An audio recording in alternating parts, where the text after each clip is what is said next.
Welcome to Hurt at Work, a Kentucky workers' comp podcast. Today, Louisville workers' compensation attorney Scott Scheynost is going to provide helpful information, tips, and advice for injured workers and their families. Scott's goal is to help you to maximize the benefits you receive. If working's got you hurting, sit back and listen to Scott address topics that matter to you. Friends, welcome back. We are here today with attorney Scott Scheynost, and we're going to talk about a red flag issue that's going to pop up during your workers' compensation claim. Scott, welcome to the studio, guy. Hey, good to see you again, Jim. Absolutely. So let's talk about this red flag issue. It happens frequently, and it's one of those things where when you get the notice as an injured worker, you need to take some action. Yeah, it's a red flag for a reason. I've actually talked about this a couple times already this week with some people who have called into the office. It's when the insurance company has decided that they want to honor you by sending you to a doctor for what they call an IME, an independent medical examination. When the workers' compensation insurance carrier says they're going to be kind enough to send you to another doctor for a second opinion, your ears should be popping up, the hair on the back of your neck should be raised.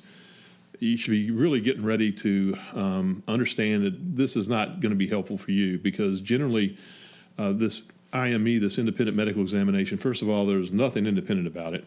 The right way you should describe it is a DME, a defense medical examination, because the insurance company's picking out a doctor, and they pretty much know what the doctor says before you even see them a lot of times.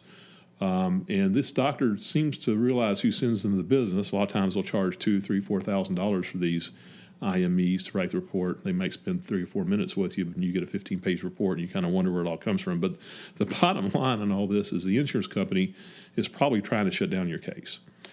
They have made a conscious decision usually to send you to a doctor who they know will give a favorable opinion, because they get to pick the doctor. And they're hoping that this doctor says a couple of things that help them. What helps them? Number one, you don't need any more medical treatment. You might have wanted to have a surgery that your treating doctor wants to perform. They're hoping that this independent doctor says you don't need it, and if he does, then they're not going to give it to you.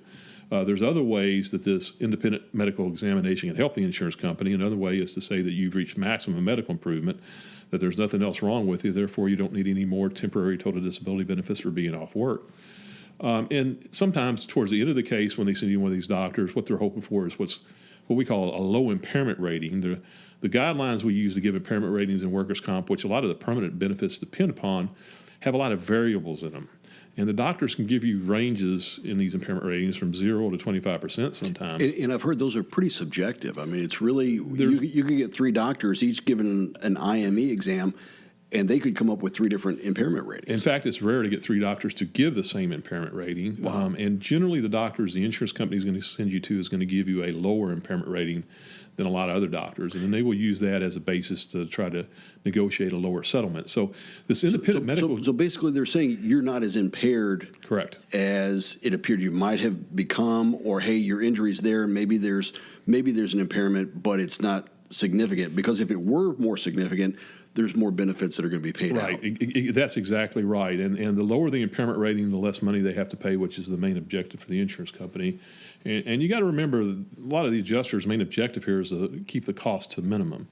So these IMEs, when they send you to another doctor, generally involve keeping those costs to minimum. And how do you do that? Low impairment ratings, go back to work sooner, less medical treatment. It's not work-related, things like that. So if the insurance company is talking about sending you to a doctor for an IME, if they've already scheduled that, you're pretty much going to have to fight for anything from that point on. Every now and then you get a doctor that is a little bit more realistic than others, that's going to give you, more of a neutral type evaluation. But, the insurance company's paying some money for these. The adjusters know who these people are. The insurance company's attorneys know a lot what these doctors are going to say before you see them. So you're generally going to get a more conservative doctor that's generally going to issue an opinion that's going to be more favorable to the insurance company than you would want. And I think that's one of the things for workers who get injured on the job that really they're not really thinking about. But the company has been through a lot of these situations. They've had workers in the past who have been injured. They have a process. They know what they're doing.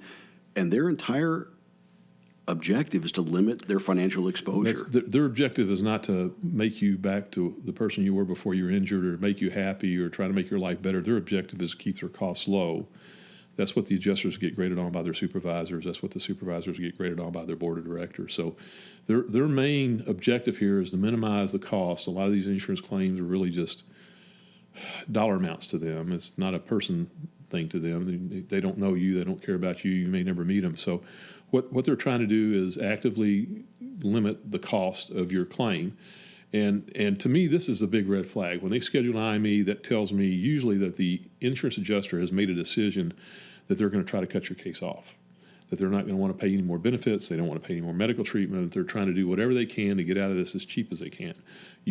To me, and sometimes I'm wrong, but to me, this is the point of no return. Once they've made this decision, it's not a situation where you're going to sit back and get more medical treatment or you're going to wait for you to get better. It's a situation where, they put on the war paint and you need to buckle up, because from this point on, everything's going to be a fight. And if you have not gotten an attorney by now, you need to get somebody involved that's going to help you, because there's all kinds of things that can happen. First of all, there's a real good chance that you're going to have to litigate from this point on. If you sit back and wait till you see this doctor and wait to get the report, that might be 5 or 6 months down the road. Some of these doctors you can't get in for a couple of months, and then after you see them, you got to wait a couple of months for the report. If you don't do anything now, it might be 6 months down the road before you decide that you get an attorney, and then you're 6 months down the road and getting your case resolved. So if they've decided to send you to a doctor for an IME, that should be a big red flag. You should realize now you're swimming with the sharks and they're throwing chum around you. And they're actively trying to lower the cost. Every now and then you get a really realistic IME. Every now and then you get somebody who's a little bit more neutral. Probably that happens about 20% of the time. So when somebody says, okay, I remember Scott said this was a red flag moment, and they call and they talk to you on the phone, what are some of those first initial steps that you're going to do to kind of help rebalance the scales here? Well, first of all, if they haven't called an attorney yet, they generally don't believe me that this is getting ready to happen, because they think the insurance company is just trying to take care of them.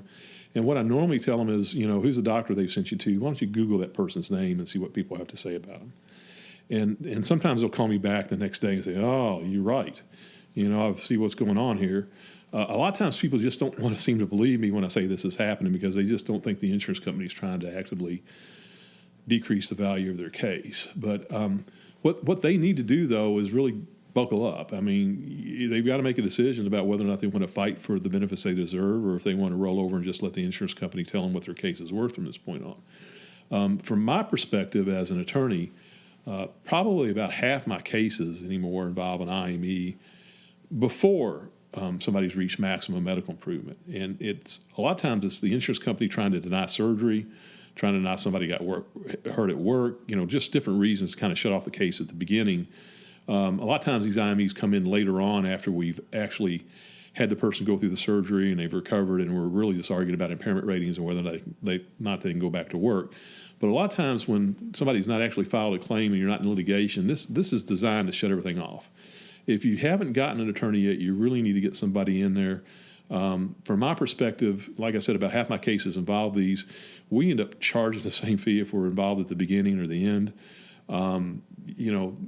It doesn't make any sense for me to wait any longer once they've decided to set up an IME to get an attorney involved in it.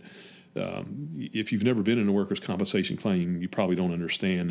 Now's the time to buckle up.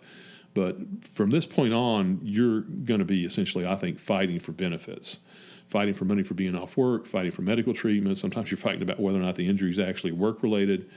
And again, this can come up again later on down the road, too. Once you do get the surgery and then we're arguing about impairment ratings and what you can and can't do, there's a good chance you'll be sent to another doctor for an IME. And what's really interesting to me is sometimes these insurance companies will use 2 or 3 different sets of doctors. There's a couple of doctors that we're real familiar with that generally are very, very conservative that they'll use at the beginning, basically just to cut you off benefits. And I'm not going to mention any names, but I've had defense attorneys tell me, the only reason we use this doctor is because we know he'll say, this person doesn't need any medical treatment, this person's reaching MMI. We use that then as an excuse to cut off their benefits. It's really kind of a shame because the judges in the workers' comp system know these doctors.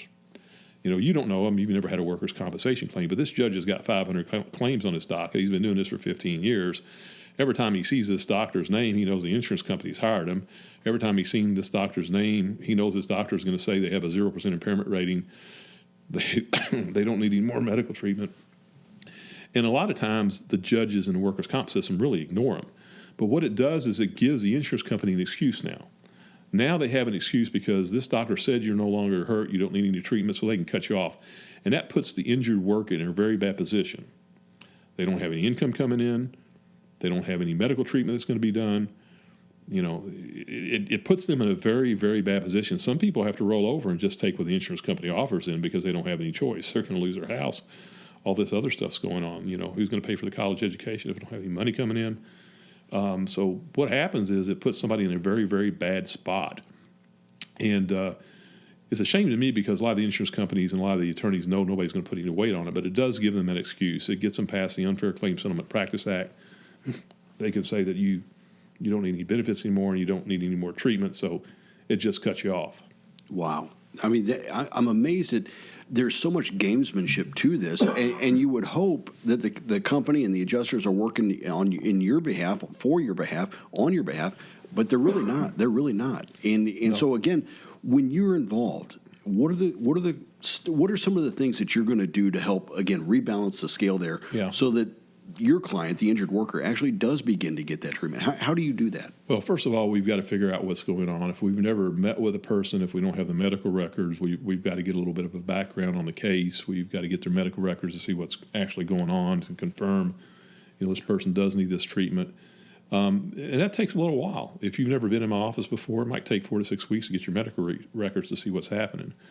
So, that's another reason to get going on this as fast as possible. But once we get that under control, once we met with the person, know about their claim, know about what the doctors are saying, then we've got to prove they need the treatment. And how do you do that? There's a couple ways to do it.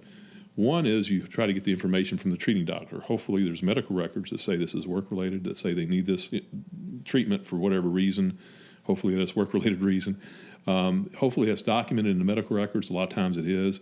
Sometimes you have to ask the doctor specifically that information. Even though he thinks it's in the records, it's not in the way we need to submit it to a judge to get a decision. So we'll have to ask the doctor to write a report. He gets to charge for that. But what usually is the delay is it takes a while for the doctor to write the report. Doctors go to medical school to do surgeries or treat patients. They don't go to medical school to learn how to write reports for workers' comp claims. So you're actually asking the treating doctor, to do you a favor. And you want to do this nicely, and you want to make sure they understand they're being paid for it. But they are doing you a favor. And it's not usually automatic to get that report. That by itself can take a couple weeks, if not months, to get. And again, it's because the doctor's main objective here is to treat people, not write reports for insurance companies. And things just get backed up, and that's one task that kind of gets kicked to the side. I mean, that's human nature, probably. But we really want to get something from the treating doctor because, in general, most administrative law judges will put a whole lot more weight on what the treating doctor says than the doctor hired by the insurance company, or the alternative is for me to send you to a doctor. And again, the judges think that if I send you to the doctor, that doctor is going to give me a favorable report to make me happy, just like the insurance company doctor gives them a favorable report to make them happy. So the judges are generally going to put a whole lot more weight on what your treating doctor says. So it's important to get the treating doctor on board. And then sometimes, like I said before, we may have to send you to a doctor too. Doctors that are treaters don't always go over the same things that are important to us in a workers' comp claim. Some of them don't know how to do impairment ratings. Some of them don't, want to even deal with the workers' comp aspect of it because they want to practice medicine, not get involved in litigation. So sometimes we've got to send you to somebody too to get the same information that we would normally request from a doctor. That costs money. Usually we pay for that as an expense up front and get reimbursed later on. But right now, IMEs that we pay for are going anywhere from $1,000 to $2,000. So that's a hard expense for somebody to come up with if they're not working and don't have any money. In general, that's considered a litigation expense that we forward the cost of at the beginning, but we get reimbursed from later on. And I think that's an important point. Just like a motor vehicle accident, a car wreck or whatever, it doesn't cost them any money up front to hire you as an attorney. Correct. You work on a contingency fee. Right. And again, my fee stays the same whether or not I get involved the very first day or at the end of the case. So it's a lot cleaner, I think, the sooner we get involved in a case because we can walk you through this. We can go ahead and get the medical records set up. We can determine, if we need to get that report from the treating doctor, we can go ahead and get an examination with our doctor scheduled. If you walk in my office, it takes a couple weeks, if not months, to figure all that out. Well, the other thing I've heard you talk to me about in the past is that, if the insurance adjuster who's representing the insurance company for the company itself, if he or she says, no, we don't think you need to go get that test or we don't think you need to get that medication, if you're working on behalf of your client, the injured worker, you can fight that. You can dispute that. You can argue that, and sometimes actually get that turned over so that now that injured worker can get the test or get the medication or whatever he or she may need at the time. There's a whole underlying system about how you do this. I don't want to get too technical. But it's called utilization review. Where the insurance company is supposed to send it to an outside doctor that makes a decision, and that can be appealed. And that's supposed to happen really before we get to the point of IME, and sometimes the insurance companies don't do it precisely. But there's a set of regulations that talk about how the insurance companies are supposed to go through this. But in general, the insurance company knows how to go through these regulations to get to the point where they can get an IME set up with a doctor to try to shut down your case. And sometimes these regulations regarding utilization review, they sound great, and they sound like it's an independent system. And again, these are supposed to be followed before you get to the point where the insurance company sends you to a doctor. But my experience is there's just a whole lot of things set up in the utilization review process that make it difficult for you to get your medical treatment.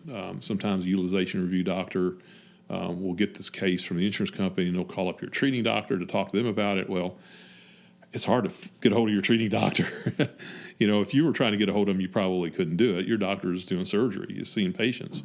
And so they try to call the doctor and they can't reach them, and they say, well, we couldn't reach the doctor, so we're denying it. Well, that's not a good denial. They knew they weren't going to reach him before they even tried to call them.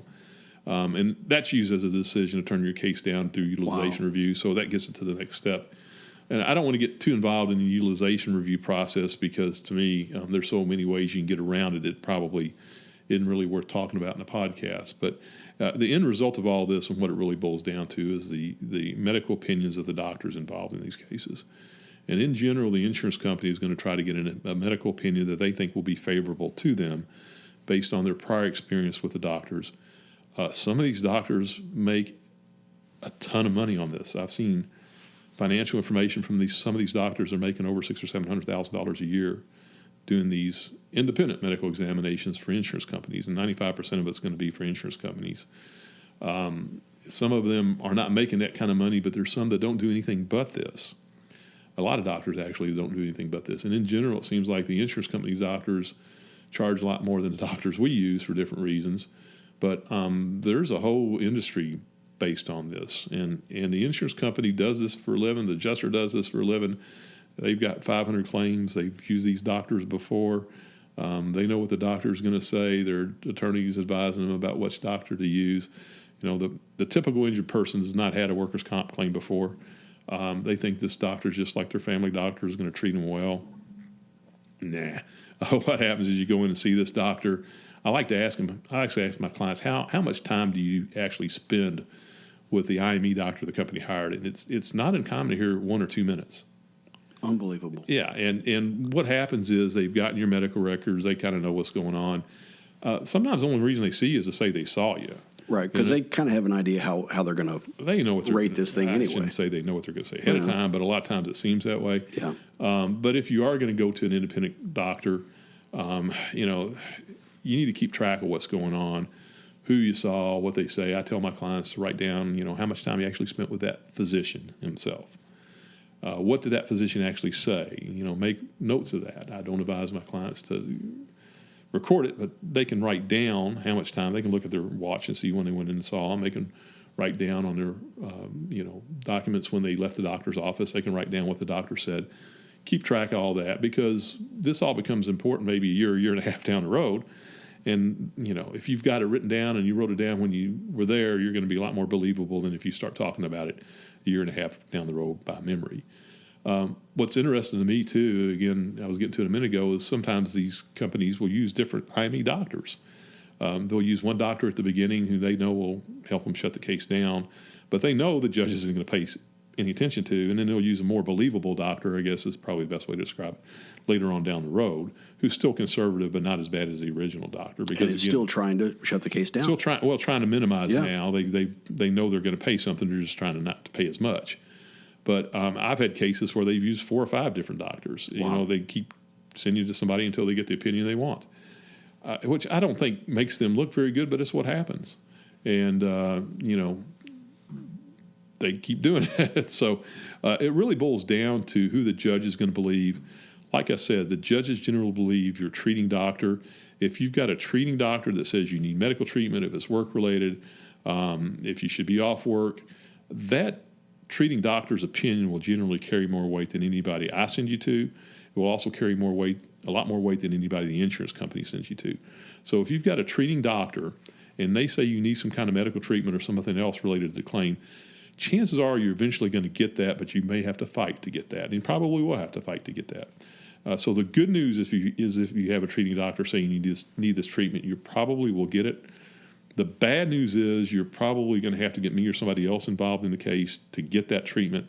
It's not going to happen in a week. It might be several months down the road.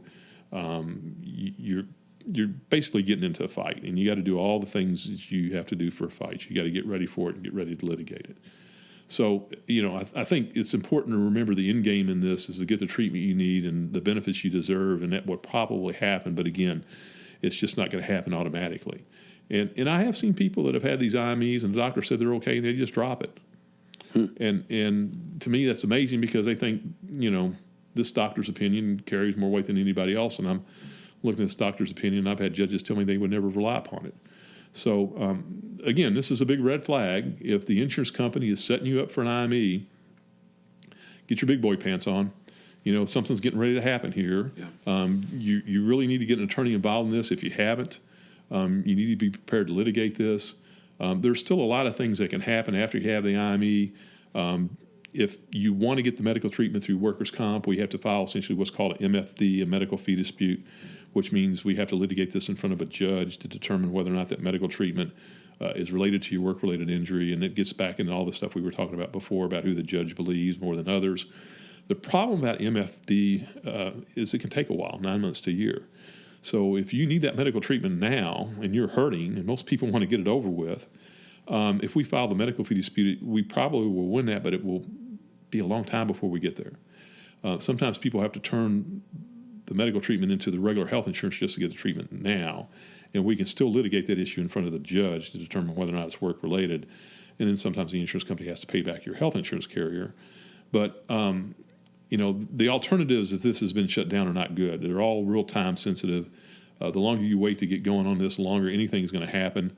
The longer you wait to see an attorney, the longer it's going to take to get your medical records together and get you set up with other doctors and get reports from your doctor. The longer it's going to take to resolve your claim one way or another. There really aren't a whole lot of, press this button, everything's going to be okay in my life situations with this. You're essentially going to have to sit down, get ready to fight over this, and you have to go through all the stuff that's involved with the litigation and the workers' comp claim. I wish there was some better news, but there's really no good way to go through this that's really fast, easy, and is enjoyable. It's a fight from this point on. Well, now, Scott, your primary office is out off Dixie Highway. You've been out there for many, many years. You went to Jesse Stewart out there. I mean, you're very familiar with that end of town. And you've been out there for, almost 30 years now? Yeah. I'm from that end of town. Most of my clients come from that end of town, but here lately we've been doing stuff for people all over the country. The internet's kind of exposed us to other folks, and some clients are in Ashland, some clients are in Murray. I've had one client that's actually in Colorado for a while there. He was in Guam. We've got clients that are literally all over the country. My office is out there, and that's where I'm from, and I have a lot of clients that are out there. But we basically work all over the state of Kentucky. A lot of this stuff is now done over the internet. Getting your medical records, we request those usually over the internet, get them that way. We exchange documents over the internet. Here in workers' compensation, a lot of the depositions I've done here lately, in fact, all the depositions I've done in the last 2 years have been through Zoom. Which is an online video correct. Conference. And my clients are actually at home. Yeah. And I'm at the office, and the other attorney's at his office, and the judge is at his office. So we're in 4 or 5 different places, and sometimes there's a claims adjuster that's even somewhere else. So my office is out there. I like to talk to people if you can't tell and meet them and see them. But a lot of people have trouble getting out and getting things done. And to be honest with you, the internet's turned us into a little bit more efficient practice. We can get things done a little bit easier and faster. So I like to see you. I'm happy to see you. But if you're not local, we can still help take care of you. And that's actually how a lot of law firms are handling this stuff now. But if it's in Kentucky, I can help you. If you got hurt in another state, if there's some kind of Kentucky connection, I might be able to help you. Well, and I had that question. I know we've talked about this in previous episodes, but you'd mentioned a Colorado case. If we can substantiate that it's a Kentucky, maybe the injury happened in Kentucky, The or injury the in that company. case happened in Kentucky, Yeah. but the individual moved to Colorado, where he was originally from, and actually at one point was in Guam. That was interesting, exchanging Right. documents there. But if the company is based out of Kentucky, or there's a whole bunch of other factors, right? We call that extraterritorial jurisdiction when you're actually hurt outside of the state of Kentucky, but there's some kind of Kentucky connection. If you're a traveling salesman, if you're working for a trucking company and they're based out of Kentucky and you're not really based out anywhere, there's a bunch of different situations. If you've got a strong Kentucky connection, it's worth talking to an attorney in Kentucky to see if there's a Kentucky Workers' Comp Act, a provision that applies. Kentucky Workers' Comp benefits are pretty much favorable to every state except Illinois that Kentucky touches. And I'm not an Illinois attorney, but my experience has been that's probably the only state where the benefits might be a little bit better than Kentucky. I am admitted to practice in Indiana. I don't do any workers' comp there. I haven't done any there for a while. I know in Indiana you don't get several things that you do in Kentucky, like lifetime medical expenses and right to reopen.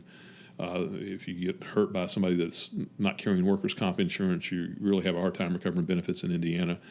I'm not familiar with Ohio, West Virginia, Tennessee, and Missouri, but my understanding of those laws is they're not as favorable as Kentucky because it seems like anybody gets hurt there is trying to get benefits through Kentucky instead of those states. So every state's a little bit different. Again, it's a free call to find out if we can help you.